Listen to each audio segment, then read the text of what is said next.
গল্প সমাহার বাই অপরাজিতা চ্যানেলে আজকের নিবেদন বনফুলের ছোট গল্প তিলোত্তমা।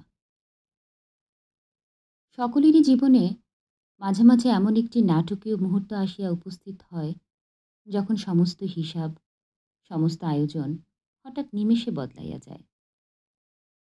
উত্তর বাহিনী নদীস্রোত সহসা দক্ষিণ বাহিনী হইয়া পড়ে, তুঙ্গ পর্বত অকস্মাৎ গভীর গহ্বরে পরিণত হয়।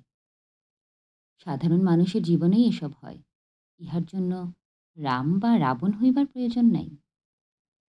নকুলনন্দী সাধারণ লোক, তাহার পুত্র গোকুলও অসাধারণ কিছু নহে। আর পাঁচজনের মতো সেও বিএ পাশ করিয়া এখানে ওখানে আড্ডা দিয়া, তাস খেলিয়া, পথের থিয়েটারে অভিনয় করিয়া, রাজনীতি অথবা সাহিত্য সম্পর্কে মাথা ঘামাইয়া, অর্থাৎ এক কথায় ভেরান্ডা ভাজিয়া দিন যাপন করিতেছিল। আর পাঁচজনের যেমন বিবাহের সম্বন্ধ আসে, গোকুলেরও তেমনই আসিতে লাগিল। বিবাহের বাজারে গোকুল সুপাত্র। শহরের উপর একখানি ত্রিতল বাড়ি, পিতার তেজারতি ব্যবসা, মাতুলালয়ের বিষয় সম্পত্তি যাহাই আছে, তাহাতে কোনো কালে গোকুলকে উদরান্নের জন্য চাকরির উপর নির্ভর করিতে হইবে না। ভগবান তাহাকে যাহা দিয়াছেন, তাহাতে স্বচ্ছন্দে সে সারা জীবন শখের থিয়েটারে রিজিয়ার ভূমিকায় অবতীর্ণ হইয়া নাট্যশিল্পের উৎকর্ষ বিধান করিতে পারিবে। বিবাহের সম্বন্ধ আসিতে লাগিল। পিতা নকুলনন্দী অভিজ্ঞ লোক। পুষ্টি, বংশ, পাত্রের রূপ, পণের পরিমাণ সমস্ত দিক বিচার করিয়া নন্দী মহাশয় যে পাত্রীটিকে মনোনীত করিলেন, তাহার নাম তিলু। ভালো নাম তিলোত্তমা। নন্দী মহাশয় সেকেলে লোক, সুতরাং পুত্রকে না পাঠাইয়া নিজেই কন্যা দেখিতে গেলেন এবং পছন্দ করিয়া আসিলেন। নাম শুনিয়া গোকুল মুগ্ধ হইয়া গেল। মনে মনে সে যে ছবিটা আঁকিতে লাগিল, কাব্যের তিলোত্তমা তাহার কাছে কিছুই নয়। শুভদৃষ্টির সময় কিন্তু সে ঘাবড়াইয়া গেল। তিলোত্তমাই বটে, তিলের মতোই কুচকুচে কালো এবং গোল, ছোট ছোট চোখে ভীরু শঙ্কিত দৃষ্টি, উলুধ্বনি, শঙ্খধ্বনি, কোলাহলধ্বনি, পরিবেশন ধ্বনি, নানা রূপ ধ্বনির মধ্যে ইহারই পানিপীড়ন তাহাকে করিতে হইল। উপায় নাই, কিন্তু ঘাবড়াইয়া গেল। পিতা নকুলনন্দীও ঘাবড়াইয়া গেলেন। তিনি বেহাইটিকে যেরূপ সোজা লোক মনে করিয়াছিলেন, আসলে তিনি মোটেই সেরূপ সোজা নহেন। লোকটি হাত কচলাইয়া ক্রমাগত হে হে হে করিয়া চলিয়াছে, অথচ একটিও প্রতিশ্রুতি রক্ষা করে নাই। নগদ ৫০০ টাকা পণ কম দিয়াছে, বলিতেছে, এখন সব জুটাইতে পারা গেল না, বাকি টাকা পরে পরিশোধ করিয়া দিব। দানপত্র যাহা দিয়াছে অত্যন্ত খেলো, চেলির রং উঠিয়া যাইতেছে, রিস্টওয়াচ নাই। কলিকাতায় নাকি অর্ডার দেওয়া হইয়াছে, এখনো আসিয়া পৌঁছায় নাই। আংটিটা সোনার কিনা কে জানে, দেখিতে তো পিতলের মতো। তিনি শেষে একটা ধরিবাজের সহিতই কুটুম্বতা করিয়া বসিলেন। তখন তিনি যাহা দাবি করিয়াছিলেন, লোকটা তাহাতেই রাজি হইয়া হাত কচলাইতে কচলাইতে ঘাড় নাড়িয়াছিল। দাবি অবশ্য তিনি একটু বেশিই করিয়াছিলেন, কিন্তু বেশি টাকা না পাইলে ওই কুৎসিত হাদামুখো মেয়েটা কিভাবে সে পুত্রবধূরূপে বরণ করিয়া লইবেনি? কেনই বা তিনি এ কাজ করবেন? সব জিনিসেরই তো একটা হিসাব আছে। কিন্তু এ কী কাণ্ড! ওই অতি বিনয়ী লোকটার নিকট এ ব্যবহার কে প্রত্যাশা করিয়াছে? বাড়িতেও যৎপরান্তে গাল খাইতে হইল। গোকুলের মা উচ্চ কণ্ঠে এ কথাই বারবার বিঘোষিত করিতে লাগিলেন যে নকুলের ভীমরতি ধরিয়াছে। তাহা না হইলে কেহ সজ্ঞানে নিজ পুত্রের জন্য ওই পেত্নীকে বউ করিয়া আনিতে পারে? ছি ছি ছি ছি! নকুল মিথ্যা কথা বলিয়া রেহাই পাইলেন। ও মেয়ে আমাকে দেখায়নি। আমি যে মেয়ে দেখেছিলাম, তার টকটকে রং, এক পিঠ চুল, দিব্যি চোখ মুখ গোলগাল গড়ন, চোর চোর, জোচ্চোর, ধরিবাজ বেটা। ছেলেরা আমি আবার বিয়ে দেব। সকলে ইহাতে সায় দিল, এমনকি গোকুল পর্যন্ত। তিলোত্তমার সহিত আলাপ হইল বৈকি। একটা জিনিস গোকুল লক্ষ্য না করিয়া পারিল না, তিলু কিন্তু ভারী ভালো মানুষ। মুক্তকেশী বেগুনের মতো তাহার মুখখানিতে ভালোমাসি যেন মাখানো। লাজুকও খুব। অনেক সাধ্য সাধনা করিয়া তাহার সহিত আলাপ করিতে হইয়াছে। আলাপ করিয়া সে অবাক হইয়া গিয়াছে, তাহার বাপাকে সকলে মিলিয়া যে এত গালাগালি দিল, তাহাতে তার ভ্রুক্ষেপ মাত্র নাই। সকালে সূর্য উঠিলে বা বর্ষাকালে বৃষ্টি নামিলে সে বিস্মিত বা বিচলিত হয় না, এ ব্যাপারেও হইল না। বিবাহ ব্যাপারে এসব হইয়া থাকে, ইহাতে আশ্চর্য বা দুঃখিত হইবার কিছু নাই। নকুলনন্দী তাহার সম্পর্কে যে মিথ্যা ভাষণ করিয়াছিলেন, ইচ্ছা করিলে সে তাহার প্রতিবাদ করিতে পারিত, কিন্তু সে করিল না, সসংকোচে চুপ করিয়া রহিল। গোকুলকে স্বামীরূপে পাইয়া সে কৃতার্থ হইয়া গিয়াছে, অকারণ বাদ প্রতিবাদের প্রয়োজনটাই বা কি? সে প্রতি মুহূর্তেই অনুভব করিতেছে সে গোকুলের অনুপযুক্ত অনধিকার হইয়াও সে ভাগ্যবলে সুখস্বর্গে প্রবেশ করিয়াছে। কলহ কোলাহল ভুলিয়া এই আনন্দলোক হইতে নির্বাসন হইতে সে চায় না। গোকুল বলিল, বাবা মা বলেছেন আবার আমার বিয়ে দেবেন। তিলু চুপ করিয়া রহিল। উত্তর দিচ্ছ না যে? বেশ তো, হিন্দুর ঘরে তো অমন হয়ই। তোমার কষ্ট হবে না? আমার? না। একটু চুপ করিয়া পুনরায় বলিল, হলেও তোমার যদি তাতে সুখ হয় সে কষ্ট আমি সহ্য করে নেব। গোকুলের মনে হইল ইহা অভিমানের কথা, কিছু বলিল না। বছরখানেক কাটিয়া গেল। তিলুর সম্বন্ধে মোহমুক্ত হইবার পক্ষে 1 বৎসর যথেষ্ট সময়। না জানে লেখাপড়া, না জানে গান বাজনা, না জানে হাবভাব, না আছে রূপ, না আছে গুণ। গুণের মধ্যে মহিষের মতো খালি খাটিতে পারে। কারি কারি বাসন মাজিয়া চলিয়াছে, রাশি রাশি কাপড় কাচিয়া চলিয়াছে। ভ্রুক্ষেপ নাই। মা তাহাকে রান্নাঘরে ঢুকিতে দেয় না। সে বাহিরের কাজকর্ম লইয়াই থাকে এবং তাহাতেই ডুবিয়া থাকে। আকাশে চাঁদ উঠিল কিনা, বকুল বনে পাপিয়া ডাকিল কিনা, এসবের খোঁজ রাখা তাহার সাধ্যাতীত। নাট্যশিল্পী কবি প্রকৃতি গোকুল দমিয়া গেল এবং অবশেষে হাল ছাড়িয়া দিল। একটা চাকরানীর সহিত কাহাতক প্রেম করা যায়? বাবা যদিও এখনো বেহাই গোষ্ঠীর উপর চটিয়া আছেন, কিন্তু দ্বিতীয়বার বিবাহের কথা তিনি আর উত্থাপন করেন নাই। শতপ্রবৃত্ত হইয়া গোকুলের পক্ষেও মুখ ফুটিয়া সে প্রস্তাব করা শক্ত। এমন সময় বিধাতা একদিন মুখ তুলে চাহিলেন। চন্দ্রগুপ্ত অভিনয় হইবে। সেলুকাস ও অ্যান্টিগোনাস অভিনয় করিবার লোক পাওয়া গিয়াছে, কিন্তু পোশাক পাওয়া যাইতেছে না। গ্রিক পোশাক আনিবার জন্য গোকুল কলিকাতায় যাইতেছিল। স্টেশনে টিকিট করিতে গিয়া তাহার চোখে পড়িল একজন বিধবা প্রৌঢ়। ভিড়ের মধ্যে বড় বিপন্ন হইয়া পড়িয়াছেন। নিজের পুটুলি ও কাপড় চোপড় সামলাইয়া তিনি কিছুতেই টিকিট করিয়া উঠিতে পারিতেছেন না। লোকে চতুর্দিক হইতে ধাক্কাধাক্কি করিয়া তাহাকে কেবল পিছাইয়া দিতেছে। গোকুল তাহাকে সাহায্য করিল, টিকিট কিনিয়া দিল।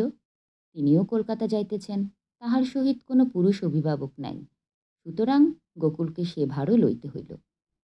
গোকুলের কামরাতেই তিনি উঠিলেন। গোকুল নিজের নানারূপ অসুবিধা করিয়া, এমনকি একজন প্যাসেঞ্জারের সহিত কলহ করিয়াও তাহার শয়নের ব্যবস্থা করিয়া দিল। প্রৌঢ়া মুগ্ধ হইলেন। কামরা ক্রমশ খালি হইয়া গেলে প্রৌঢ়া পুটুলি হাতে পান বাহির করিয়া গোকুলকে একটি দিলেন, নিজেও একটি লইলেন। তাহার পর চকচকে একটি রূপোর কৌটা হইতে খানিকটা জর্দাও বাহির করিলেন। গোকুল লইল না, অভ্যাস ছিল না। প্রৌঢ়া স্মিতমুখে নিজের মুখ বিবরে খানিকটা নিক্ষেপ করিয়া বলিলেন, কপাল যখন পুড়ে গেল তখন একে একে সবই ছাড়তে হলো। এটুকু কিন্তু এখনো ছাড়তে পারিনি বাবা। মুচকি হাসি জানালা দিয়া মুখ বাড়াইয়া পিছ ফেলিলেন। আলাপ শুরু হইয়া গেল। দীর্ঘ আলাপ হইল। দীর্ঘ আলাপের ফলে প্রৌঢ়া গোকুলের নারী নক্ষত্র সমস্ত জানিয়া লইলেন। গোকুলও মন খুলিয়া সমস্ত বলিয়া ফেলিল, কিছুই গোপন করিল না, করিতে পারিল না, এমনকি করিবার প্রয়োজনও অনুভব করিল না। অর্থাৎ গোকুলও মুগ্ধ। সব শুনিয়া প্রৌঢ়া বলিলেন, তুমি যে আবার বিয়ে করবে বলেছ, পাত্রী ঠিক হয়েছে কোথাও? এখনো হয়নি। আরেকটি জর্দা মুখে দিয়া প্রৌঢ়া বলিলেন, দেখো বাবা, তাহলে সব কথা তোমাকে খুলেই বলি। আমার একটি মেয়ে আছে। ওই মেয়েটি হবার পরেই আমার কপাল পুড়ে গেল। মনের মতো একটি পাত্র খুঁজছি। তুমি তো আমাদের পাল্টি ঘর, তোমাকে ভারী পছন্দ হয়েছে আমার। আমার মেয়েও কিছু নিন্দের নয়, যদি বলো তাহলে। গোকুল ইহা প্রত্যাশা করে নাই, কি বলিবে ভাবিয়া পাইল না। উষাকে আগে দেখো তুমি, তোমার যদি পছন্দ হয় তাহলে। আমতা আমতা করিয়া গোকুল বলিল, আমার স্ত্রী বর্তমান আছে, সে কথা জানবার পর আপনার মেয়ে হয়তো আপত্তি করতে পারেন। আমার কথার উপর কথা কইবে উষা? তেমন মেয়েই সে নয়। তাকে লেখাপড়া, গান বাজনা সবই শিখিয়েছি। কিন্তু আজকালকার মেয়েদের মতো অবাধ্য তাকে হতে দেইনি। আর একটা স্ত্রী থাকলেই বা কি? তাছাড়া তুমি যখন আবার বিয়ে করতে চাচ্ছ, তখন সেই স্ত্রীকে তো তুমি ত্যাগই করবে। ঠিকই করে রেখেছ নিশ্চয়ই। কি বলো? তা তো ঠিকই। তাহলে সেই স্ত্রী থাকলেই বা কি? আর না থাকলেই বা কি? কি? কিছু বলছো না যে? তা তো ঠিকই। উষা উষা নয়, দ্বীপ্রহর। প্রখর রৌদ্রকিরণের প্রদীপ্ত স্বর্ণকান্তি তাহার সর্বাঙ্গে ঝলমল করিতেছে। চোখে মুখে চলনে বলনে হাস্য কটাক্ষে বিদ্যুৎ। সেতারে অমন গৌরসারঙ্গের আলাপ গোকুল আর কখনো শোনে নাই। হাসির পর্দায় পর্দায় এমন গিটকিরি তাহার কল্পনাতীত ছিল। গোকুল কুল হারাইল।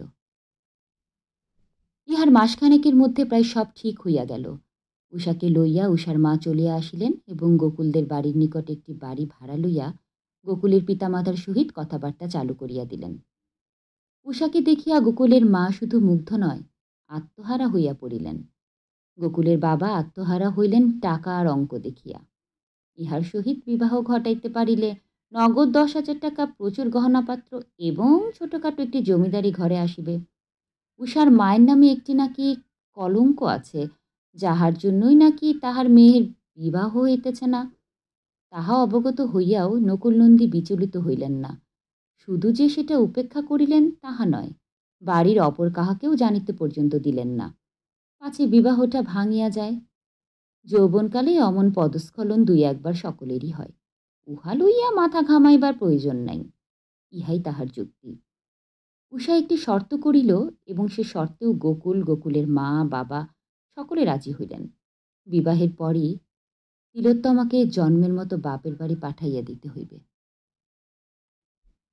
রাত্রি দ্বিপ্রহর। বিনিদ্র নয়নে গোকুল একা বিছানায় জাগিয়া আছে। কাল সকালেই উষার মা তাহাকে আশীর্বাদ করিবেন। কই, তিলোত্তমা তো এখনো আসিল না। এত কাণ্ড হইয়া গেল, তিলোত্তমা একটি কথাও বলে নাই। তাহাকে একবার জিজ্ঞেস করা কর্তব্য। গোকুল এপাশ ওপাশ করিতে লাগিল। সমস্ত কাজ সারিয়া তিলোত্তমা অনেক রাত্রে শুইতে আসে, খুব ভোরে আবার উঠিয়া যায়। তাহার দেখা পাওয়া বড়ই শক্ত। গত 20-25 দিনের মধ্যে একবারও তাহার সহিত নির্জনে দেখা হয় নাই। এ সম্বন্ধে কোনো আলোচনাই হয় নাই। একবার জিজ্ঞেস করা উচিত ছিল কি? গোকুল প্রতীক্ষা করিতে লাগিল। হঠাৎ গোকুলের ঘুম ভাঙিয়া গেল। দেখিল তিলোত্তমা সসংকোচে উঠিয়া যাইতেছে। ভোর হইয়া গিয়াছে। শোনো শোনো। কি? আজ আশীর্বাদ মনে আছে তো? আছে। দেখো, তোমার আপত্তি নেই তো? না। বিয়ের পরই তোমাকে বাপের বাড়ি পাঠিয়ে দিতে বলেছে, শুনেছ সে কথা? শুনেছি। তাই যাব। তুমি একবার যদি দয়া করে যাও, তাতেই আমার যথেষ্ট হবে। আমি যাই, আমার অনেক কাজ পড়ে আছে। চলিয়া গেল। গোকুল কিছুক্ষণ গুম হইয়া শুইয়া রইল। তাহার পর উঠিয়া বসিল। তাহার পর বিছানা হইতে নামিয়া জানালার নিকট গিয়া দাঁড়াইল। দেখিল তিলোত্তমা ছাই গাদায় বসিয়া বাসন মাজিতেছে। আশীর্বাদের সাজ সরঞ্জাম লইয়া উষার মা আসিলেন। প্রচুর সাজ সরঞ্জাম, প্রকাণ্ড একটা ফুলের মালাও সঙ্গে আনিয়াছিলেন। মুচকি হাসিয়া বলিলেন, উষা সারা রাত ধরিয়া নিজের হাতে মালাটি গাঁথিয়াছে। গোকুল স্নান করিয়া আসিল। কার্পেটের আসন পাতা হইল। মালা পরিয়া গোকুল আসনে বসিতে যাইবে, এমন সময় গোকুলের মা বলিলেন, শাঁখাটা বাজায় কে? আমার ঠোঁটের ঠিক মাঝখানে একটা ব্রণ হয়েছে আবার। ও বৌমা, কোথায় গেলে তুমি? শাঁখাটা বাজাও দেখি। শাঁখাটা হাতে লইয়া সসংকোচে তিলোত্তমা দ্বারপ্রান্তে আসিয়া দাঁড়াইল। শাঁখটা বাজিয়া উঠিতেই গোকুলের পায়ের নখ হইতে মাথার চুল পর্যন্ত যেন একটা বিদ্যুৎ শিহরণ বহিয়া গেল। আকস্মিক বজ্রাঘাতে সমস্ত চূর্ণ বিচূর্ণ হইয়া গেল যেন। আমাকে মাপ করবেন। 2 হাতে মালাটা ছিঁড়িয়া ফেলিয়া সে দ্রুত পথে উপরে উঠিয়া গেল। এতক্ষণ শুনছিলেন বনফুলের ছোট গল্প তিলোত্তমা। সঙ্গে থাকার জন্য অনেক ধন্যবাদ। সবাই ভালো থাকবেন, যত্ন নিবেন শরীরের এবং সাথে মনেরও।